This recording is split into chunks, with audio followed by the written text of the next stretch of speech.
নতুন ভিডিওতে আপনাদেরকে স্বাগতম। আরও একটি জিনিস আজকে দেখাবো, সেটা হচ্ছে আপনার জাহাজের ইনফরমেশন। সেটা হচ্ছে এই যে একটা জাহাজের নাম, এটা কোন দেশের জাহাজ এবং কোথায় বর্তমানে আছে তার একটা ট্র্যাকিং বলা যায়। তো আমি এখানে জাহাজের নাম দিয়ে ডাইরেক্ট গুগলে সার্চ করলাম, ভেসেল ফাইন্ডারে ক্লিক করলাম। এখানে একটা ইনফরমেশন, সেটা হচ্ছে এই যে পজিশন অ্যান্ড ভয়েস ডাটা। এইখানে বর্তমানে এই জাহাজটি আজকে তারিখ 27 তারিখ, এখন বাজে 1:47।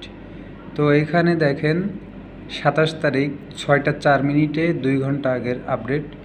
চিটাং পোর্ট থেকে এটা 6:04 মানে বিকালে ছাড়বে এবং এটা মোংলা বাংলাদেশ পোর্টে এসে পৌঁছাবে এপ্রিলের 28 তারিখ 13টায়, তার মানে একদিন আগামীকাল। তো এভাবে কিন্তু আপনি ট্র্যাকিং করতে পারেন। এবং আরও একটা বিষয় দেখাই একই ভিডিওতে, সেটা হচ্ছে এই জাহাজটি কোন দেশের জাহাজ সেটা আপনি এখানে যে ফ্ল্যাগের উপরে ক্লিক করলে দেশের নাম দেখাবে, কোটা টেনেগা।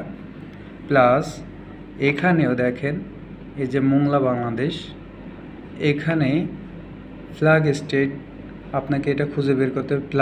ফ্ল্যাগটা কোথায়? সিঙ্গাপুর, তার মানে এটা সিঙ্গাপুরের জাহাজ। এভাবে কিন্তু আপনারা জাহাজের ইনফরমেশন বের করতে পারেন। তো ধন্যবাদ সবাইকে, সবাই ভালো থাকবেন। নতুন নতুন ভিডিও পেতে আমার চ্যানেলটি সাবস্ক্রাইব করে রাখুন। আর আরও একটা বিষয় দেখাই, সেটা হচ্ছে এখানে আরও কিছু ইনফরমেশন আছে। সেটা হচ্ছে যে জাহাজের বিষয়ে, যে কত তারিখে এই যে মোংলায় আসবে, এটার একটা বিবরণও কিন্তু উপরে এখানে দেয়া আছে, জাহাজের ছবি আছে। আর একটা বিষয়, এখানে আপনারা নতুন এই যে সাইট পাবেন চিটাংয়ের যে লক করা বেশ কিছু সব ইনফরমেশন কিন্তু এখান থেকে পাবেন। বাংলাদেশে এই যে চিটাং থেকে মোংলায় আসে, মোংলা থেকে এরপরে কিন্তু অন্য কোথাও যায়। আর সরাসরি এই যে মাদার ভেসেলগুলো কিন্তু আমাদের এই পোর্টে ভিড়ায় না, মোংলা পোর্টে। এটা হয়তো অনেকের জানা নাও থাকতে পারে। তো এই ভিডিওর মাধ্যমে সবাইকে জানালাম। সবাই ভালো থাকুন, সুস্থ থাকুন। নতুন ভিডিও পেতে অবশ্যই আমার চ্যানেলটি সাবস্ক্রাইব করে রাখুন। ভিডিওটি ভালো লাগলে অবশ্যই লাইক, কমেন্ট, শেয়ার করতে ভুলবেন না। আল্লাহ হাফেজ। আসসালামু আলাইকুম রহমতুল্লাহ।